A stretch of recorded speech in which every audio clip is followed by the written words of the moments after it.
Miguel Ángel Rodríguez, jefe de gabinete de Isabel Díaz Ayuso, ha probado de su propia medicina. Y es que ha sido llamado a declarar por el Tribunal Supremo por la cuestión de la filtración de los correos entre el abogado del novio de Ayuso reconociendo el fraude fiscal que había cometido y la Fiscalía.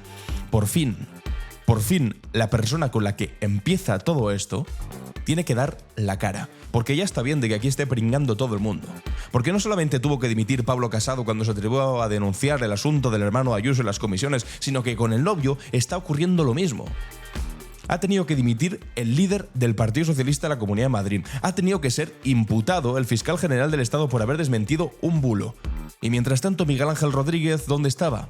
De rositas, en Twitter, diciendo: Begoña va para adelante, el fiscal va para adelante, diciendo y adelantando todas las imputaciones o declaraciones de todo el mundo. Bueno, pues ahora te toca a ti, Miguel Ángel Rodríguez, vas a ir para adelante. Ahora enseguida ampliamos la información porque es bastante interesante y es además de justicia.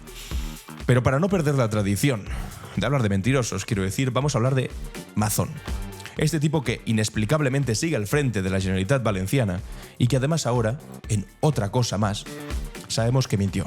¿Os acordáis en aquella infame declaración que hizo en las Corts Valencianas, en la que básicamente dijo que él lo había hecho todo bien?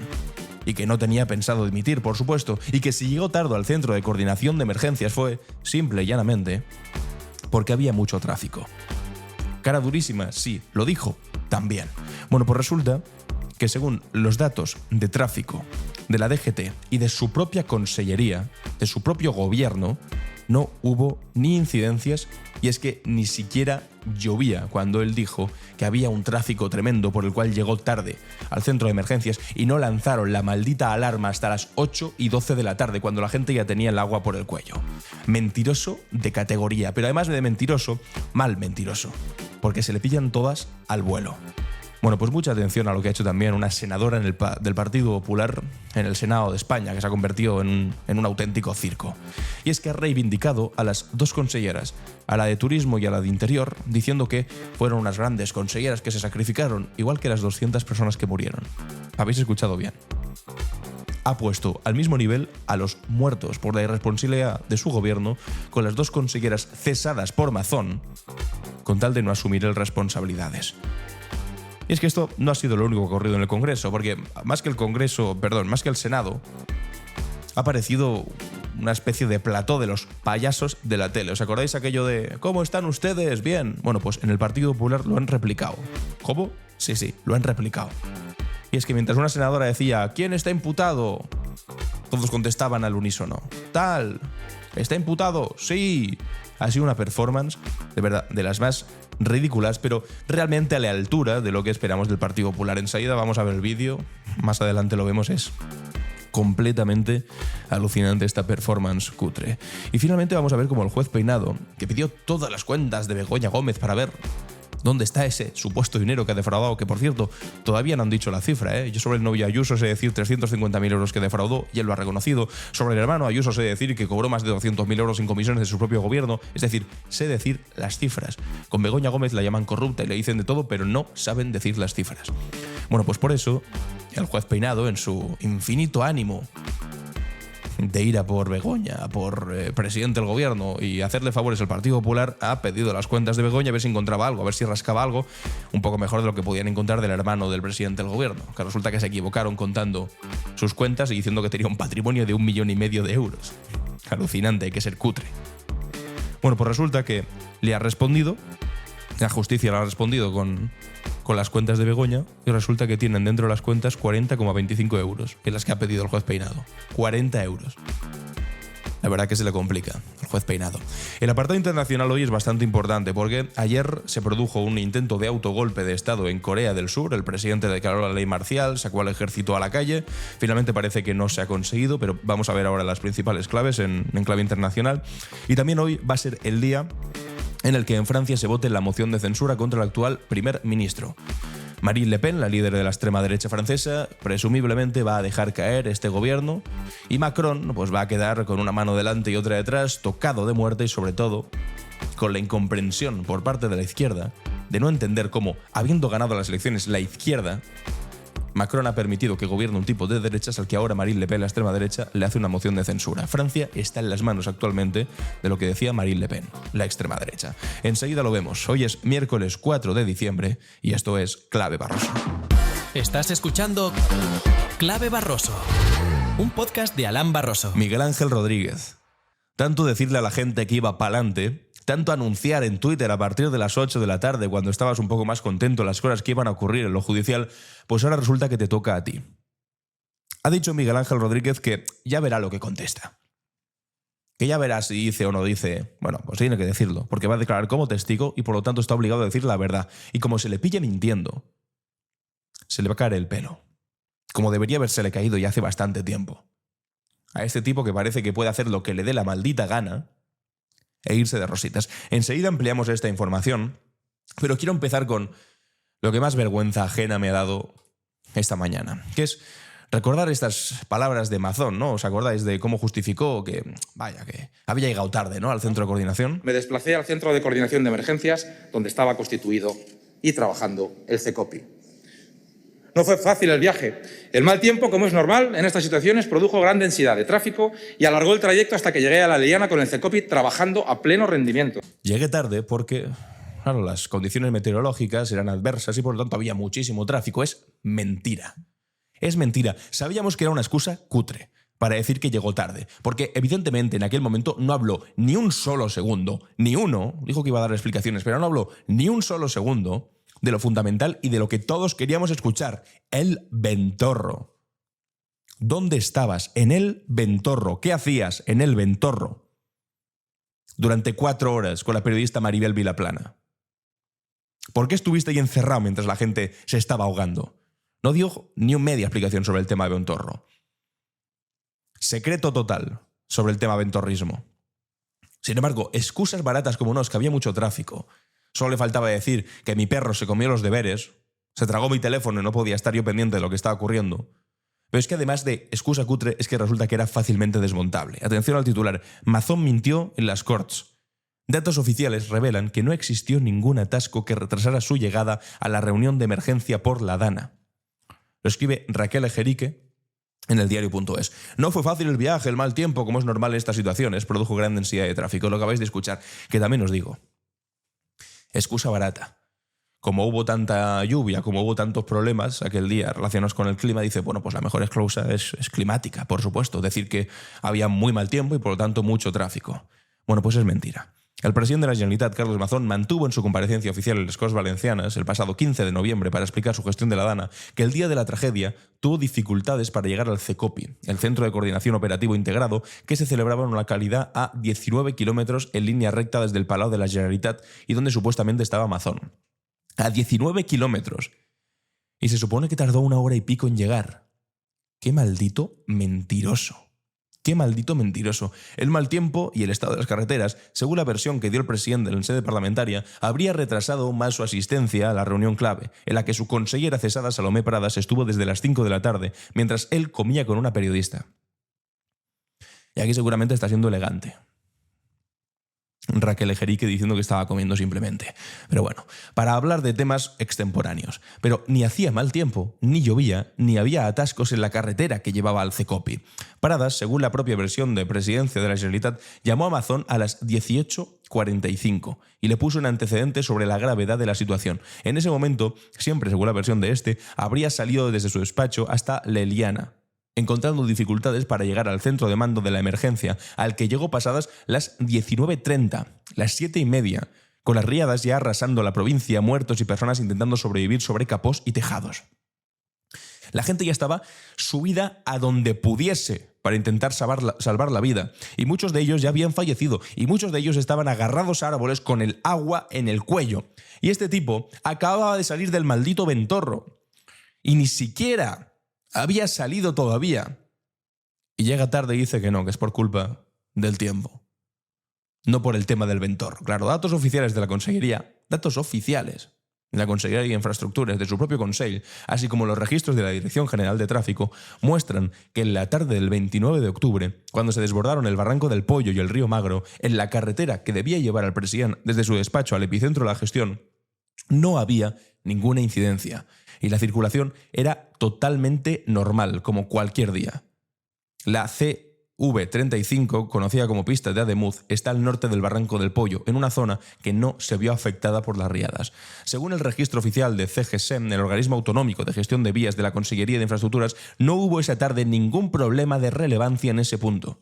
Los registros sí recogen una incidencia, pero es a las 10 de la noche, por una inundación en el punto kilométrico 85 a la altura de Titaguas, mucho más allá de donde se estaba celebrando el CECOPI, con Mazón ya en la sala y compareciendo por primera vez ante las cámaras. Los datos de aforo y incidencias de la DGT confirman lo mismo. El día 21 de octubre por la tarde, la carretera que va desde la ciudad de Valencia al Centro de Coordinación Operativo Integrado no presentó ninguna anomalía, que lo hizo la CGT. El tráfico habitual de cualquier día, confirman fuentes oficiales tras la consulta a los registros técnicos. Lo habitual en esa carretera pueden ser pequeñas retenciones de entre 3 y 5 kilómetros en horas puntas. El tiempo desde el Pao hasta el 112 de la Eliana se tarda unos 25 minutos en carretera. Además, como es público y conocido, en la capital ese mal tiempo que adujo el presidente, que pudo complicar su llegada, tampoco existió, porque ni siquiera llovía ni en la ciudad, ni en el cinturón metropolitano, como tampoco en las ciudades de Horta Sud, que quedaron arrasadas, salvo algunos chubascos aislados durante la mañana del día 29. Es decir, todo era mentira, pero qué tiempo complicado, si ni estaba lloviendo. Y esto se lo puedes colar a alguien de Madrid, que yo en Madrid, uno de Teruel, que no estaba lloviendo ahí, en cualquier sitio se lo podías colar, excepto en el sitio donde realmente la gente, pues, vio si llovía o no llovía, y no llovía. Lo que pasa es que llegaron riadas de sitios donde sí estaba lloviendo. Además que en Capital Valencia no hubo ese problema, en la capital. Y mucho menos en la carretera. Es que no hubo ni atascos, que lo está diciendo la DGT. Que ya intuíamos que era mentira, pero es que además, cuando una mentira es tan sencillamente desmontable, porque puedes irte a los datos oficiales, que incluso da su propio gobierno, dimitirá por esto. Amigos y amigas, ni preguntaros. Ni os lo pregunto esto, porque es evidente que no. Se está agarrando al puesto, parece que está atornillado, parece que el lugar de culo tiene tuerca y está en la silla y nadie lo mueve de ahí, y tampoco es que lo intenten, porque quien podría desautorizarle públicamente, que es el jefe de su partido, Alberto Núñez Feijóo, ha salido públicamente a poner la mano en el fuego por él y a decir, estuvo ahí desde el principio. ¿Ahí dónde? En el Ventorro estuvo desde el principio. Bueno, pues un capítulo más del señor Mazón dando vergüenza ajena y mintiéndonos todos a la cara. Y por si no era suficiente, atención a esta senadora del Partido Popular en el Senado. Os decía, ¿va a dimitir? Pues claro que no. Pero si tiene a gente como esta en el Senado protegiéndole, ¿cómo va a dimitir? Atención a esta vergüenza. Señora ministra, debe usted reflexionar sobre su actitud y ser coherente y responsable para recuperar su dignidad. Haga usted como las conselleras Salomé Prada y Nuria Montes, dos magníficas conselleras que ha perdido la Comunidad Valenciana. Una pérdida más que se suma a la vida de las 222 valencianos. ¿Habéis escuchado bien? Dice el nombre de las dos conselleras que han sido cesadas, dos incompetentes por otro lado, que sí que tenían que ser cesadas, obviamente, pero que no tenían que ser cesadas solamente ellas, sino que tendría que haberse sumado Carlos Mazón. Pero evidentemente esas dos eran unas incompetentes. Que la consellera de Interior directamente reconoció en público que no sabía que se podía mandar una alerta y que se enteró a las 8 de la tarde que se podía mandar la alerta a los teléfonos móviles. Tenían que ser cesadas. Dos magníficas consejeras ¿de qué? Pero es que además esta senadora se atreve a añadir, que es que además de estas dos pérdidas se suman a las otras 200 pérdidas, relacionando a los valencianos y valencianas fallecidos con estas dos conselleras incompetentes que no supieron hacer su trabajo y que han sido cesadas. ¿No os parece alucinante? Que han fallecido. A las decenas de miles de millones de euros del patrimonio valenciano perdido, de sus agricultores, de sus industriales, de sus comerciantes. Bueno, en fin, este es el nivel que tenemos ahora mismo en el Partido Popular en el Senado. Vamos a escuchar a Esther Palomera ayer en Hora 25 en la cadena SER, hablando precisamente sobre esto, sobre la senadora del PP que se atreve a comparar el cese de dos consejeros de Mazón con las muertes por Dana, con los más de 200 fallecidos. Hemos perdido a mucha gente, a los fallecidos y a las dos consejeras. Es que, de verdad, lo digo y me produce verdadero asco. Los afectados no distinguen. El Partido Popular en Valencia se está cubriendo de gloria con los valencianos. Bien, es verdad que en el desgarro, después de la tragedia, los afectados no distinguen entre colores políticos, pero es que el recorrido que ha hecho desde el señor que comía en el Ventorro en las horas críticas, cuando estaba recibiendo alertas, a la contratación directa para los trabajos de reconstrucción que ha hecho a empresas condenadas, en el caso de la Gürtel. Ya van 34 millones, ¿eh? De sueldos de los nuevos miembros del Consell. Bueno, por supuesto, de eso no habíamos hablado todavía en este vídeo, que se han subido el sueldo. Ya está, se han quitado los límites salariales. Alucinante, ¿verdad? Bueno, pues les da igual. Las declaraciones, que estuvo tan desafortunada otra consejera, justo los días críticos de la tragedia, las que estuvo absolutamente falta de sensibilidad con los familiares de las víctimas, que les mandó a casa a descansar mientras no sabían dónde estaban sus familiares. Y hoy la guindas, esto ya no es insensibilidad, es indignidad, porque como tú bien dices, no es que haya tenido un lapsus, se haya equivocado en los nervios de la tribuna, no, es que lo llevaba escrito. Entonces, es que ellos consideran que es que lo estaba leyendo. Cuando los datos, las cronologías, las alertas que llegaban, los testimonios que hemos conocido de todos los funcionarios que estaban al frente de la gestión de esa crisis, les han dejado completamente al descubierto, ¿no? Y a mí lo que me sorprende es que todavía Mazón pueda permanecer en el cargo y peor aún, que Alberto Núñez Feijóo, o sea, no diga una sola palabra sobre la permanencia de este señor. No, sí la dice. Sí dice palabras. Las dice a favor, las dice defendiendo a Mazón, que eso es lo peor. Yo sí entiendo. No me sorprende que Mazón esté delante, porque ya es evidente que carece de cualquier tipo de humanidad, que tiene los sentimientos menos desarrollados que un maldito robot y que el tipo no tiene ningún tipo de vergüenza ni de consideración hacia las víctimas. Eso es evidente. Ni siquiera se atrevió a hacer un homenaje cuando pasó un mes. Cuando pasó un mes ni hizo un homenaje. Y Feijóo no es que esté callado.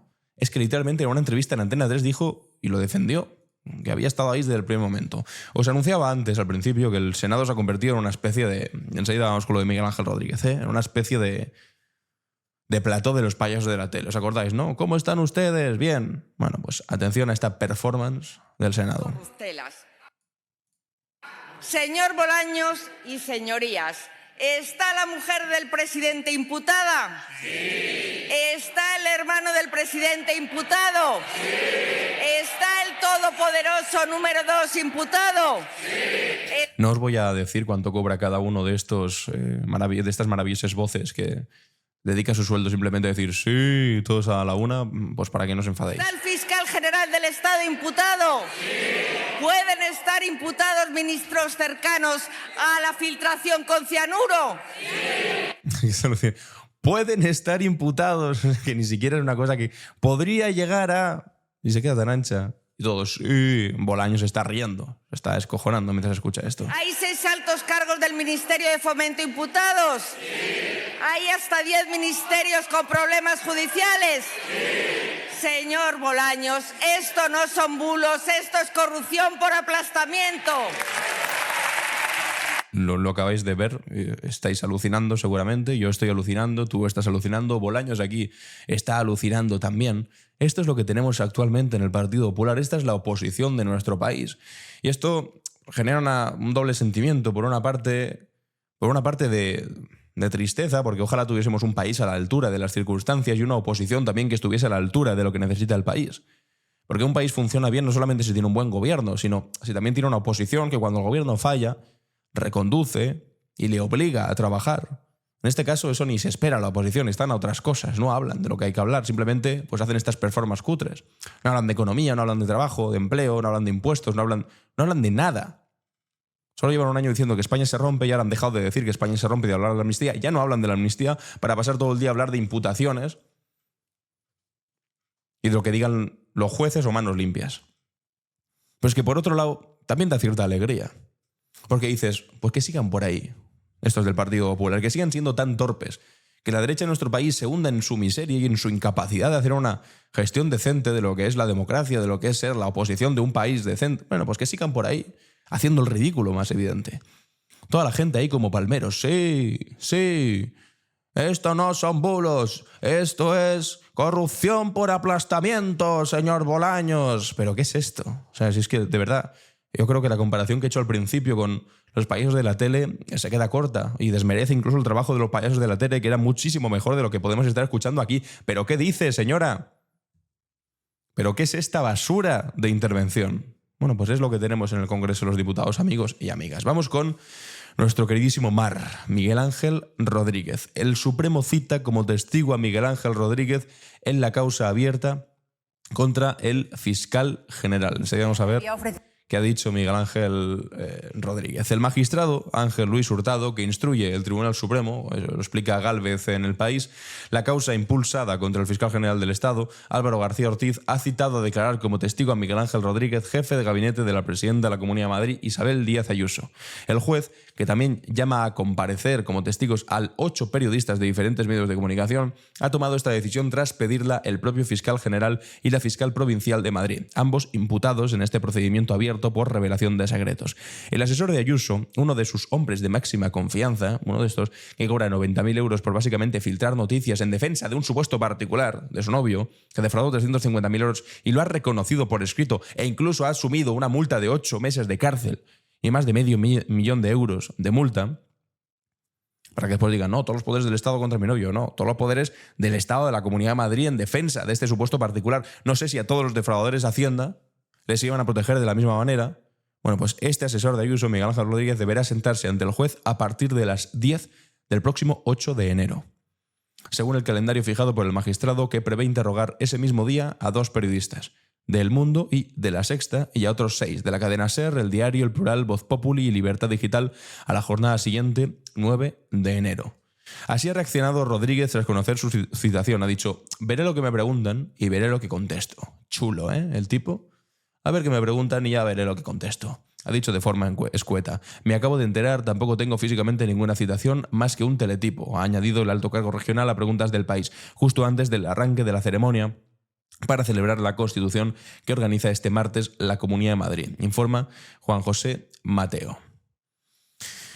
Acordaos de que cuando salió la información del fraude fiscal del novio Ayuso, lo primero que hicieron fue negarlo. Ayuso le iba a decir que era inocente, bueno, se ha demostrado que no era inocente, y lo que continuó después de aquella declaración completamente desgraciada para Ayuso, ligando su futuro político al futuro judicial de su novio, fue Miguel Ángel Rodríguez yendo a hablar a Esther Palomera, periodista del diario.es, y a decirle literalmente: os vamos a triturar, vais a tener que cerrar, que os den idiotas. Esos mensajes que se filtraron, que los enseñó Esther Palomera, en los que directamente el jefe de gabinete de una presidenta autonómica insultaba y amenazaba a un medio de comunicación por haber sacado una información que a él no le gustaba y que decía que era mentira. Bueno, pues no era mentira, era una información bien sacada, bien traída, porque tenía razón fundamentalmente el diario.es, porque no estaba mintiendo precisamente Esther Palomera.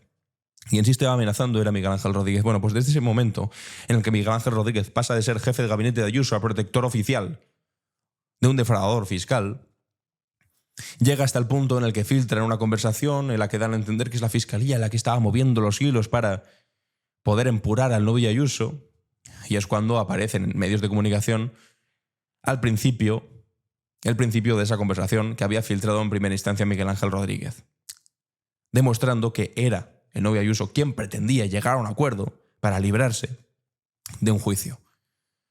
Bueno, pues esos mensajes descontextualizados que se filtraron fueron publicados en la portada de El Mundo. Por eso es importante que vaya a declarar también un periodista del Mundo y que expliquen cómo Miguel Ángel Rodríguez les dio aquellos correos, aquella mercancía periodística completamente averiada, descontextualizada, y ellos, sin ningún tipo de pudor, que eso es lo que todavía me llama más la atención, no que Miguel Ángel Rodríguez haga cosas de Miguel Ángel Rodríguez, que es lo habitual desde que estaba con Aznar, sino que el periódico El Mundo se atreva a publicar esa información y que ahora siga defendiendo que no estuvo mal hacerlo, cuando además saben que fue completamente falso lo que publicaron.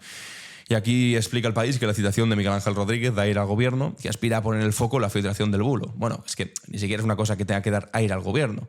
Es una cosa que es de pura justicia, que se hable de quien filtró en primera instancia, que esos mensajes de los que acusan ahora al fiscal general del Estado de haber filtrado, es que los había filtrado en primera instancia este señor, Miguel Ángel Rodríguez. Escriben Elsa García de Blas y Carlos Cue en El País. El gobierno cree que la citación de Miguel Ángel Rodríguez en la causa impulsada contra el fiscal general del Estado, Álvaro García Ortiz, le da aire después de varias jornadas difíciles tras la dimisión del líder del PSOE en Madrid, Juan Lobato, por este caso. El Ejecutivo considera que la llamada judicial al jefe de gabinete de Isabel Díaz Ayuso, que tendrá que declarar como testigo y por tanto está obligado a decir la verdad ante el juez, le permitirá poner el foco de nuevo en el bulo que el escudero de la presidenta madrileña lanzó para defender al novio de Ayuso en el caso de su fraude fiscal. La Dirección Nacional del PP entiende, en cambio, que la líder madrileña va ganando la partida política a la Moncloa, que ha cometido errores porque ella les desquicia, sostienen fuentes de la cúpula popular. Es decir, que desde la cúpula del Partido Popular, desde la cúpula de Feijóo, están defendiendo a pies juntillas a Ayuso, igual que defienden a pies juntillas a Mazón. ¿Por qué? Porque nada de lo importante que se haga en el Partido Popular pasa por Feijóo, porque Feijóo y porque la Dirección Nacional del Partido Popular, por lo menos desde Pablo Casado, entendieron que no se pueden meter con los líderes autonómicos porque son más débiles, porque se los acaban cargando, porque como digan una cosa contraria a la que quiere Ayuso, van a por él, van a por Feijóo. Y el tipo ya está temblando, está colgando de una pequeñita cuerda que en cualquier momento se cortará y terminará callando. ¿Y quién se pondrá ahí? Pues quien sea. Ayuso, Juanma Moreno, cualquier persona antes que el incompetente de Feijóo, que se ha dado cuenta que es un auténtico, pero autentiquísimo pelele. Dice Alfonso Pérez Medina, responsable de tribunales en La Sexta: la filtración atribuida a Miguel Ángel Rodríguez no se investiga la causa contra el fiscal general porque el afectado, el fiscal Julián Salto, no denunció la revelación de secretos. Eso le blinda de cara a una posible imputación, pero tendrá que explicar su papel en todo esto. O sea que ni siquiera hay de momento una imputación, aunque podría llegar a verla, ¿eh? Pero sin duda alguna sí que va a tener que explicar y declarar sobre qué es lo que ha hecho. Le había ofrecido un pacto al novio de Ayuso para zanjar sus problemas con Hacienda. Faltaba en realidad la información verdadera, y es que era el abogado del novio de Díaz Ayuso el que le había ofrecido ese pacto a la Fiscalía. Alfonso, este señor tiene que ir allí. No sé qué tipo de preguntas tiene que responder. O sea, ¿en qué van a indagar? Bueno, básicamente es importante tener en cuenta lo primero, que es una petición que hace el fiscal general del Estado y su defensa. Es decir, que lo que quieren es situar a Miguel Ángel Rodríguez en el origen de la filtración. Claro, no del correo del abogado del novio de Isabel Díaz Ayuso, sino en el que se publicó primero, que era la contestación que le daba la... Pues que eso es lo fundamental. No es que quieran situar, es que él está situado en esa primera filtración. Fue el primero que lanzó esos correos que no tendrían que haber visto la luz y que la Fiscalía simplemente desmintió porque previamente habían sido publicados en El Mundo. Que lo que algunos pretenden es que en este país ahora se pueda mentir y publicar una portada y tú te tengas que callar sin poder desmentirlo. Vamos a ver cómo lo explican aquí en La Sexta Clave. Se verá si él fue quien filtró primero la información del novio de Ayuso, como cree la Fiscalía. Pero lo de su verdad, Alba Blanco, siempre ha sido un tema de grises. Eso de responderé con mi verdad. Por ejemplo, que tu verdad. El atestado policial no cuadruplicaba la tasa de alcohol cuando fue detenido conduciendo borracho por las calles de Madrid. De hecho, fue condenado. Estuvo un año sin carné. Aseguraba en ese momento que tan solo rozó 3 coches y por ese motivo dijo que el Gran Wyoming... Te pillan borracho como una cuba y dices, no, solo he rozado 3 coches, no es para tanto. Era un cocainómano por tratar ese asunto en su programa. Insultos y amenazas habituales a los periodistas, como las que profirió contra el diario.es tras revelar el asunto que ahora le devuelve casualmente a los tribunales. A periodistas y a políticos, porque el Consell Audiovisual de Cataluña lo denunció por desear en un plató de televisión que fusilaran al expresidente de la Generalitat, Artur Mas. Y en su historia Dios mío. De verdades, de esas verdades que él defiende... Esto es la derecha moderada, ¿eh? Por injurias, por llamar hasta en 2 ocasiones nazi al doctor Montes tras el archivo de la causa de las sedaciones del hospital de Leganés. Y como no era su verdad, se negó a indemnizarle. Así que tuvieron que embargarle las cuentas. Y en el caso de ahora, el del novio de Díaz Ayuso, ¿cuál es su verdad? Pues su verdad es la que ha construido a través de un bulo para proteger a la pareja de Ayuso y a la vez para pintarle como la víctima de una cacería política. Un bulo en el que aseguraba que había sido la Fiscalía quien le había ofrecido a González Amador un pacto de conformidad si reconocía sus delitos fiscales. Esa fue su verdad y esta, la que publicó La Sexta, lo que realmente ocurrió. Y es que en ese bulo Miguel Ángel Rodríguez obvia un primer mail que demuestra que fue al revés, que demuestra que fue el abogado de González Amador quien le ofrece ese pacto a la Fiscalía a pesar de reconocer los 2 delitos fiscales. Así que veremos si es capaz de mantener esa tesis sabiendo que ahora su verdad, Joaquín, debe ser la de todo el mundo. Bueno, las verdades de este señor están un poco comprometidas, cuanto menos. Acordaos acabamos de ver un roce. Simplemente me pillaron borracho como una cuba, pero solo rocé 3 cochecillos de nada. Y lo de la fiscalía es que era el abogado del novio Ayuso quien reconoció delitos fiscales y quería llegar a un acuerdo con la fiscalía para no llegar a juicio. Y el tipo filtra un correo por ahí en medio y resulta que ahí nos tenemos que creer la versión de Miguel Ángel Rodríguez. Bueno, pues en el mundo se lo creyeron. Lo que no nos pueden imponer que el resto nos tengamos que comer su bulo y quedarnos calladitos. Esther Palomera habla de esto también en Hora 25, la cadena SER. Es que a mí me parece tan grave. Que es además, lo he dicho antes, la persona que recibió los mensajes amenazantes de Miguel Ángel Rodríguez diciéndolo que iban a cerrar su medio de comunicación y que los iban a triturar por sacar noticias sobre el novio de Ayuso. De lo que ha pasado. Es decir, la Fiscalía, después de este embrollo político-periodístico, lo que hace es emitir una nota de prensa para aclarar, como bien ha explicado ante el juez la fiscal jefe de Madrid, para aclarar que la Fiscalía no ha ofrecido ningún pacto y quien aparece imputado durante el procedimiento es el fiscal general del Estado.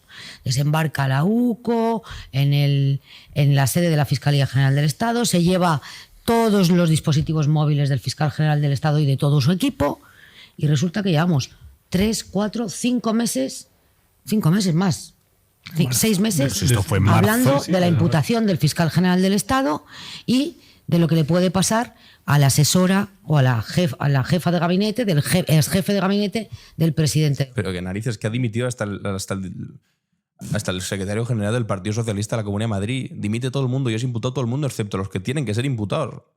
Los que han reconocido el delito. Me parece sencillamente un disparate. Y escuchar a la presidenta de la Comunidad de Madrid, primero, que se trataba de un señor particular. Hombre, si se trata de un señor particular, no entiendo por qué toda la estructura de la Comunidad de Madrid se puso a trabajar en la defensa de este señor.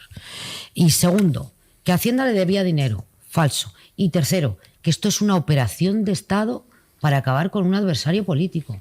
De verdad, que cualquiera que aterrice en este país y no sepa de lo que estamos hablando en los últimos 7 meses, dice que nos hemos vuelto todos locos, incluidos los jueces. Efectivamente. Bueno, ahora vemos lo de las cuentas, que ha pedido el juez Peinado y le ha salido mal el asunto, pero vamos a escuchar antes a Óscar López, que ha contestado pues, a unas cuantas de las tonterías que se han dicho, bueno, y también aquí a Bolaños, que ha contestado a las tonterías estas, a la performance que hemos visto hace un rato de estas respuestas al unísono de los senadores del Partido Popular, como si fuesen los payasos de la tele. Serrano, matonismo conmigo, no. Todo esto tiene una razón. Ustedes quieren ocultar todos los chanchullos del padre, del hermano, del novio, de la señora Ayuso. Esa es la verdad.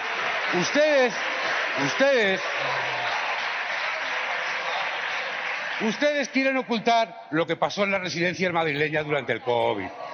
Ustedes quieren ocultar que han dicho que no, la única comunidad de España que no ha firmado un acuerdo de 140 millones de euros para las universidades públicas porque están privatizando las universidades.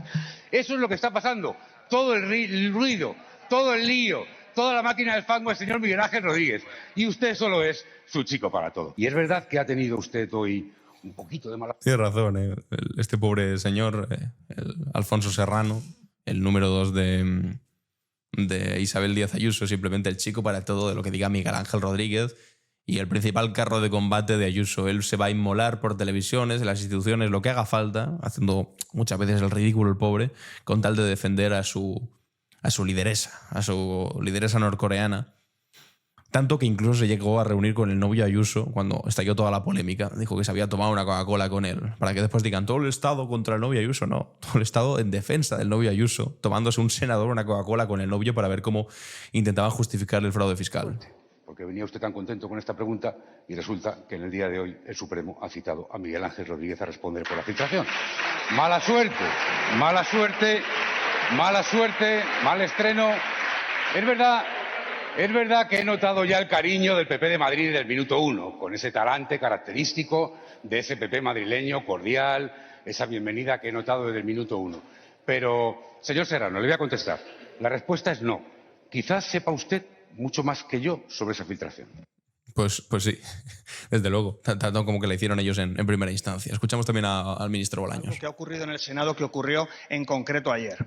Aquí ayer en el Senado se celebró una cumbre ultraderechista de organizaciones extremistas, avalada por el Partido Popular, donde se habló de torturas así llaman a las terapias, pero son torturas a personas que son homosexuales, y de prohibir el derecho a la interrupción voluntaria del embarazo de las mujeres. Bueno, para quien se lo haya perdido, lo tratamos en el capítulo de ayer, pero básicamente Mayor Oreja, Jaime Mayor Oreja, es ministro del Partido Popular y su organización de ultraderecha hizo una aquelarre de la extrema derecha internacional contra el aborto, donde se llegaron a decir cosas como esta por parte del propio Mayor Oreja. Entre los científicos, fundamentalmente, están ganando aquellos que defienden la verdad de la creación frente al relato de la evolución. La verdad de la creación frente al relato de la evolución. Habéis escuchado perfectamente bien. El primer político creacionista de la historia de la política española. Hemos vuelto al nacionalcatolicismo más cutre, la conspiración más ridícula, y a pensar que el ser humano existe desde hace 6.000 años en la faz de la Tierra porque un Dios todopoderoso nos creó a su imagen y semejanza. Bueno, pues ahí tenemos a Mayor Oreja diciendo esto en el Senado. Incluso en casos de violación. Incluso hubo un exministro del Partido Popular que negó la ciencia y negó la teoría de la evolución. Y quiero terminar preguntando al Partido Popular mayoritario en esta Cámara: ¿son ustedes tan reaccionarios como pareció ayer, apoyando a ultraderechistas, antiabortistas, personas que niegan la ciencia y personas que quieren hacer torturas a gays y lesbianas? ¿Son ustedes tan reaccionarios? ¿Sí o no? Gracias. No hace falta que respondan, lo sabemos todos. Y podrían responder todos al unísono como antes. ¡Sí! De esa forma aborregada que hemos visto. Sí, efectivamente, lo son. Porque si no, no habrían invitado y permitido el aquelarre ultraderechista que se produjo ayer lunes, no, anteayer lunes. El Punto Neutro Judicial informa al juez Peinado que Begoña Gómez tiene en sus cuentas 40,25 euros. ¿Qué es esto, amigos y amigas? Bueno, pues otro ridículo del señor juez Peinado. El Punto Neutro Judicial, escribe Pedro Gómez y Alfonso Pérez Medina de La Sexta, ha informado al juez Peinado que Begoña Gómez tiene un total de 40,25 euros en las 11 cuentas en las que aparece como titular autorizado o representante, según los 2 nuevos tomos del sumario de la causa contra la mujer de Sánchez, a los que ha tenido acceso La Sexta. Del total de sus cuentas, Gómez tendría 15 céntimos en su cuenta de ING y 40,10 euros en la del Santander. Aún así, la red de servicios del Poder Judicial ha recalcado que la información que ha recabado es incompleta. Según se precisa en el documento, el análisis de dichas cuentas abarca un periodo que comienza el 1 de diciembre del 19 y culmina el 18 de noviembre del 24. El juez Peinado ordenó el pasado 19 de noviembre a la Policía Judicial a consultar la numeración de las cuentas, bla, bla, bla, y básicamente, consultando sus cuentas, pues también pudo ver los importes que recibió Begoña Gómez por dirigir el máster de transformación social competitiva, con el que ha habido tantísima polémica, los cuales rondan los 8.000 euros por curso. Es decir, por curso anualmente. Y eso sí, todos los años había. Eso tampoco lo puedo confirmar del todo. 8.000 euros. Vaya tremenda pasta, ¿eh? Y después se ha desvelado, gracias a los escritos a los que ha tenido acceso a La Sexta, que la factura de Indra por hacer el software de la Cátedra Extraordinaria de Transformación Social Competitiva ascendió hasta los 155.000 euros. A su vez, Indra facturó estos trabajos internamente a otra compañía del grupo, Indra Soluciones Tecnológicas. Es decir, que el único dinero que es relevante, que hay en este caso, no lo cobró Begoña Gómez, lo cobró pues Indra. Evidentemente tienen capacidad de hacer este tipo de desarrollos de software y demás. Pues que este supuesto dinero es que ni siquiera se lo acabó llevando Begoña Gómez, ni han conseguido demostrar que ella ha recibido ninguna mordida, ni ningún dinero por ahí extraño. De hecho, pues ahora preguntan, resulta que hay 40,25 euros en sus cuentas.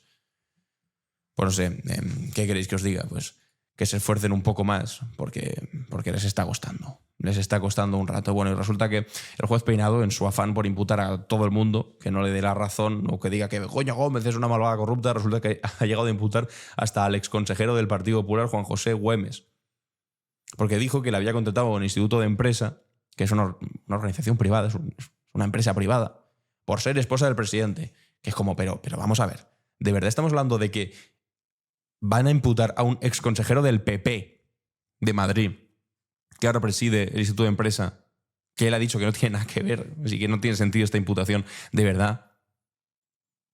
Porque contrató a Begoña Gómez por ser esposa del presidente, en un país en el que todos los expresidentes han acabado en consejos de administración. Que le pregunten a Aznar, que le pregunten a Felipe González. Bueno, todos no, Zapatero por fortuna es diferente, y bueno, Rajoy tampoco ha acabado de momento. Tiene su plaza, su gustosa plaza de registrador de la propiedad. Pero de verdad se atreven a decir esto, que además no lo puede demostrar de ninguna manera. Pero da igual, es la intención de generar ruido, titulares, etcétera, etcétera. Esperaremos hasta el 8 de enero para ver qué es lo que dice Miguel Ángel Rodríguez. Ya tendrá que ser esto en 2025. ¿Qué vamos a hacer? Hasta entonces, pues seguramente, como un auténtico chicle caducado, van a seguir estirando este asunto hasta la extenuación. Aunque ya se les está acabando un poco esto, por eso tienen que inventarse cosas ahora del hermano, que después resulta que se desmonta también sencillamente, inventándose que tiene 1,5 millones de patrimonio y tonterías varias. En fin, lo comentaremos aquí en el podcast en clave Barroso, pero como os decía al principio, en lo internacional la cosa está muy complicada. Y ayer, intento de golpe de estado de autogolpe en Corea del Sur. Vamos a verlo ahora en la clave internacional. ¿Qué pasa en el mundo?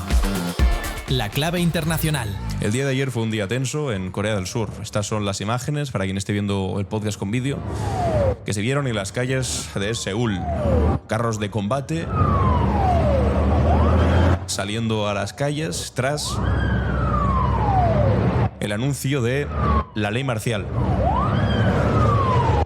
La ley marcial que el presidente de Corea del Sur anunció, porque decía que había habido una infiltración de elementos norcoreanos en la política surcoreana, que Pyongyang mandaba sobre las fuerzas del Partido Democrático, que es de centro-izquierda de Corea del Sur, y que había una situación de emergencia nacional, es decir, lo típico de llamar comunista a todo el mundo y sacar al ejército, ¿no?, cuando tienes problemas políticos. Aquí vemos las imágenes del ejército surcoreano entrando dentro del Parlamento de Corea del Sur, que por cierto votó en contra de la ley marcial, porque resulta que ese es el principal problema, que además de casos de corrupción que asedian al actual gobierno, también resulta que perdió las elecciones legislativas y no tenía mayoría en el Parlamento surcoreano. Entonces el Parlamento surcoreano se reunió, a pesar de que se lo había prohibido el presidente, se reunió igualmente y votó en contra de la declaración de la ley marcial. Finalmente el ejército aceptó la autoridad del Parlamento, reculó en haber entrado dentro de la asamblea y de haberse puesto al servicio del presidente, y el presidente surcoreano ha tenido que aceptar que no hay, que su autogolpe no ha funcionado, no ha salido adelante, que la ley marcial ha decaído y que se ha quedado solo. Por fortuna, el ejército surcoreano no se ha puesto al servicio de la voluntad del presidente surcoreano, y la democracia pues parece que, aunque en cierta medida debilitada tras lo de ayer, se mantiene, prevalece. El Estado de Derecho sobrevive en un país en el que la democracia no es demasiado antigua. Las primeras elecciones fueron en los años 80. Tiene más tradición democrática España que Corea del Sur. Y realmente no se ha sentado del todo la democracia en Corea del Sur hasta finales de los 90, cuando el ejército dejó de tener un papel preeminente en la política surcoreana, que durante mucho tiempo pues, fue simplemente un Estado posibilitado por ser un protectorado militar, al fin y al cabo, de los Estados Unidos. Es decir, un país con una democracia bastante débil todavía, que por fortuna pues parece que ha resistido a los envites de este tipo, que conservador, seguramente os suena, porque en algún que otro país esto se suele hacer, que cuando tiene problemas políticos dice que todo es culpa del comunismo y que cuidado que Corea del Norte les va a invadir y que todos sus enemigos políticos son enemigos norcoreanos. Veremos cuál es la excusa que pone Macron para explicar y justificar el mal trabajo que está haciendo, porque hoy a las 4 va a empezar, miércoles 4 de diciembre, va a empezar a las 4 de la tarde la moción de censura contra el actual primer ministro que eligió Emmanuel Macron.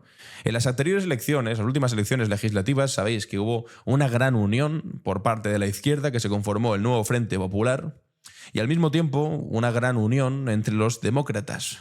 No importaba si eran de izquierdas, de derechas o de centro, con tal de que no gobernase, no consiguiese ganar la extrema derecha. Lo consiguieron.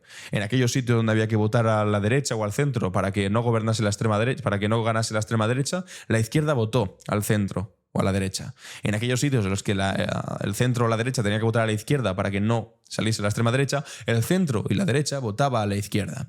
Sin embargo, cuando se tuvo que elegir al primer ministro de Francia, quien acabó eligiendo Macron, a Michel Barnier, que era del partido que quedó cuarto en las elecciones, del Partido Popular francés, de los republicanos, que se llaman así. No eligió a la primera fuerza política, que fuera la izquierda, el nuevo Frente Popular, no, eligieron a los cuartos. Y dejaron completamente a la disposición de Marine Le Pen la posibilidad de que ella decidiese hasta cuándo iba a durar esa legislatura. Y bueno, pues ha decidido que hasta ahora. Está en las manos de la extrema derecha y hoy a las 4 se va a votar esa moción de censura. Hay 4 escenarios posibles, explica aquí Daniel Verdú, en El País. El primero es la abstención de Le Pen. El primer escenario, el más improbable, es que Barnier, preso de un rapto de esa lucidez negociadora que le hizo famoso durante la negociación del Brexit, haya logrado mover algo en las conciencias y finalmente Le Pen se abstenga y por lo tanto no salga adelante la moción de censura. Es improbable. El segundo escenario es el de caída del gobierno, más factible, que el gobierno caiga desde la primera moción de censura de este miércoles. Se necesitan 289 votos de los 577 diputados. El bloque de izquierda 182 y el partido de Le Pen 143 los tienen. Es decir, podrían sacarlo fácilmente. Un tercer escenario, derivado del segundo, sería que si Barnier cae, el presidente de la República pudiese volver a nombrarlo. A pesar de que le hayan hecho una moción de censura, como hizo con Charles de Gaulle, con Georges Pompidou en el 72, el único primer ministro que hasta ahora ha sido víctima de una moción de censura y que lo volvió a poner después. Esa opción, sin embargo, no parece sobre la mesa. Barnier y Macron no han mantenido una gran relación. Poco a poco han perdido la confianza. Entonces, si va a caer, seguramente caiga. Y por último, otro gran escenario que se abre es el de un cambio de guardia rápido e indoloro. Una extracción en frío de Barnier para sustituirlo por alguien capaz de calmar las aguas. Macron, según la prensa francesa, baraja ya algunos nombres como posibles sustitutos. La idea sería tener listo un candidato de consenso para formar un ejecutivo y presentar otro presupuesto. Se comienza a hablar de los mismos nombres de la otra vez con algunas novedades. Pero todavía la izquierda, que es quien ganó las elecciones, no aparece en esa cartera. Macron está cometiendo todos los errores posibles y está allanando el camino a la extrema derecha. Porque sabe, el tipo lo sabe, que si es presidente, y no solamente esta última vez, sino la anterior también, fue porque la izquierda se tapó la nariz y fue a votar a este presidente que no le gustaba con tal de que no ganase la extrema derecha de Marine Le Pen. Y constantemente, de manera continua, lo que ha hecho ha sido traicionar la confianza de aquellos votantes de izquierda que le votaron a él como mar menor. Y cuando ha tenido que elegir, ha elegido a la derecha. Bueno, pues ahora no es que se haya equivocado eligiendo a la derecha, sino que además se ha puesto en las manos de la extrema derecha y ahora Marine Le Pen lo va a aplastar. Veremos qué es lo que ocurre. Mañana lo veremos en la Gloria Internacional y ahora vamos, como siempre, con la cápsula del tiempo. ¿Qué es lo que ocurrió un día como hoy? La cápsula del tiempo. En clave Barroso. El 4 de diciembre de 1977 quedará grabado para siempre en la memoria colectiva del pueblo andaluz. En esta histórica jornada, cerca de 2 millones de personas inundaron las calles de todas las provincias andaluzas exigiendo la autonomía plena. Esta movilización sin precedentes demostró la firme voluntad de Andalucía de no quedarse atrás en el proceso autonómico que se estaba desarrollando en España tras la muerte de Franco. La manifestación había sido convocada por la Asamblea de Parlamentarios Andaluces y respaldada por prácticamente todas las fuerzas políticas y sociales de la región. Desde primera hora de la mañana, las principales ciudades andaluzas comenzaron a llenarse de banderas verde y blancas. El ambiente era festivo, pero reivindicativo. Los manifestantes coreaban lemas como Andalucía por su autonomía y libertad, amnistía, estatuto de autonomía. Sin embargo, lo que comenzó como una manifestación pacífica por los derechos y libertades del pueblo andaluz terminó en tragedia en Málaga. Manuel José García Caparrós, un joven de 19 años, militante de comisiones obreras y trabajador de la fábrica Citesa, fue asesinado por un disparo de la policía mientras ondeaba una bandera andaluza cerca del edificio de la Diputación Provincial. Su muerte se convirtió en un símbolo de la lucha por la autonomía y los derechos democráticos en Andalucía. La figura de García Caparrós representa a toda una generación de jóvenes trabajadores que lucharon por transformar España en una verdadera democracia. Después dice mucho del rey de España, que fue el que trajo sobre sus espaldas la democracia. No. La democracia vino a espaldas de luchadores como Caparrós. Su militancia en comisiones obreras, en una época donde el sindicalismo apenas comenzaba a reorganizarse tras décadas de clandestinidad y opresión, demuestra el compromiso de la juventud trabajadora con la causa de la libertad y la justicia social. Las circunstancias de su muerte nunca fueron completamente esclarecidas. A pesar de que varios testigos identificaron al policía que realizó el disparo, el caso fue archivado sin que nadie fuera procesado. Esta impunidad, tristemente común en los primeros años de la transición, refleja las limitaciones y contradicciones de un proceso de democratización que dejó intactas muchas estructuras del régimen franquista. La manifestación del 4 de diciembre de 1977 no fue un evento aislado, sino el punto culminante de un largo proceso de toma de conciencia del pueblo andaluz. Durante décadas Andalucía había sufrido la marginación y el olvido por parte del centralismo estatal. El subdesarrollo económico, la emigración masiva impuesta y la explotación de sus recursos naturales habían convertido a esta tierra rica en una región empobrecida. Esta realidad conecta directamente además con otro episodio histórico ocurrido más de un siglo antes. El 4 de diciembre, pero de 1868, Cádiz fue testigo de un levantamiento revolucionario liderado por Fermín Salvochea y Jorge Pol Angulo. Estos dirigentes republicanos federales, en el contexto del sexenio democrático iniciado con la Revolución de la Gloriosa, con la que expulsaron, como es tradición con los Borbones, a Isabel II, entendían que la verdadera transformación de España solo podía venir de la mano de una profunda descentralización del poder y de reformas sociales radicales. Salvochea, que llegaría a ser alcalde de Cádiz y una figura legendaria del anarquismo español, representaba una tradición de lucha social profundamente arraigada en Andalucía. Defensor incansable de los derechos de los trabajadores y los campesinos, su gestión al frente del ayuntamiento gaditano se caracterizó por medidas progresistas como la abolición de los consumos, impuestos que gravaban a los productos básicos, y la creación de escuelas públicas gratuitas. Pol Angulo, por su parte, era un político y periodista radical que dirigía por entonces el periódico El Combate, desde donde defendía la necesidad de una revolución social que acabara con los privilegios de la oligarquía española.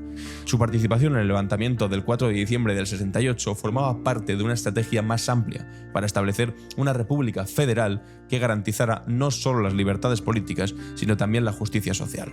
El levantamiento, aunque fue finalmente sofocado, dejó una huella profunda en la memoria colectiva andaluza. La visión de Salvochea y de Pol Angulo de una España federal y socialmente justa resonaría un siglo después en las demandas del pueblo andaluz durante la transición y por la consecución del Estatuto de Autonomía.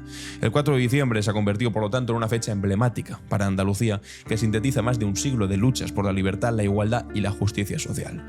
La sangre derramada de García Caparrós, como la de tantos otros luchadores por la libertad, no fue finalmente en vano. En el 81, tras un complejo proceso, incluyó un referéndum, Andalucía alcanzó su autonomía por la vía del artículo 151 de la Constitución, equiparándose así, por fin, a las llamadas nacionalidades históricas. Y hasta aquí nuestra cápsula del tiempo, con especial acento andaluz hoy, y ahora vamos con las preguntas y respuestas. ¿Y tú? ¿Qué opinas? En Clave Barroso. Bienvenidos y bienvenidas a ¿Y tú qué opinas?, donde os hago una pregunta y después leo vuestras respuestas. En el día de ayer os pregunté sobre Ayuso, en la entrevista llamando cobarde al presidente del gobierno y realizando todo este relato alternativo sobre que realmente lo de su novio es culpa de Pedro Sánchez, por supuesto, y también sobre esta cumbre de negacionistas, cumbre medieval que tuvo lugar en el Senado, que antes también hemos comentado brevemente. Vamos a leer vuestros comentarios. Dice Isabel Illana: la verdad es que en España hay una dictadura muy rara. Puedes ir a los principales programas de televisión a llamar delincuente al dictador Sánchez sin represalias. Puedes ir a Ferraz con una piñata, como la colgaron el fin de año de este 2023, hace justo ahora un año, y llamarle hijo de puta y no te llevan a la cárcel. Es una curiosa dictadura. Curiosísima dictadura, pero ahí siguen, insistiendo en vivimos en una malvada dictadura socialcomunista. Ya, mientras se manifiestan ellos cantando el cara al sol, el himno, esta vez sí, de verdad, de una dictadura. Dice Miguel: Ayuso no tiene vergüenza y se dedica a mentir y difamar para su beneficio.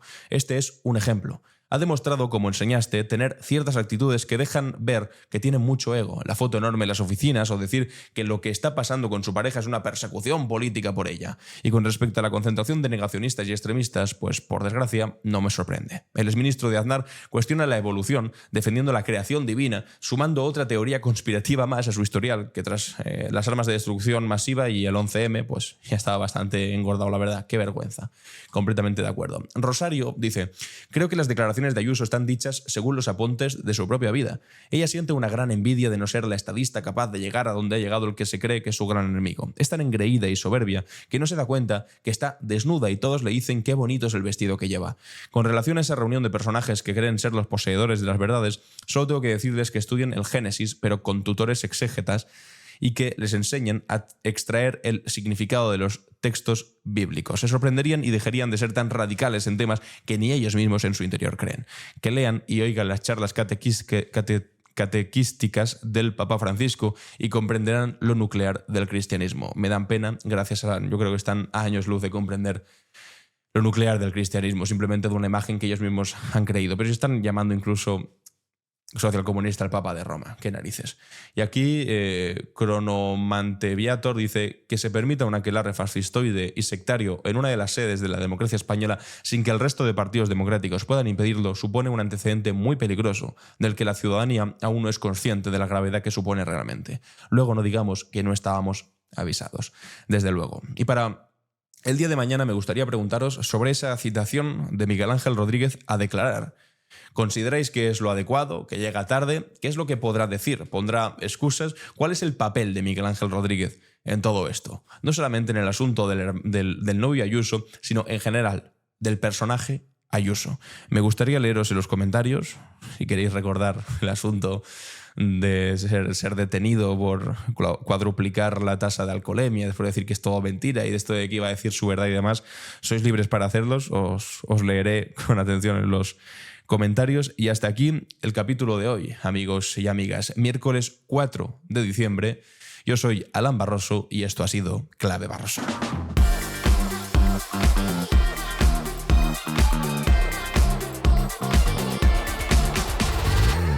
En Clave Barroso.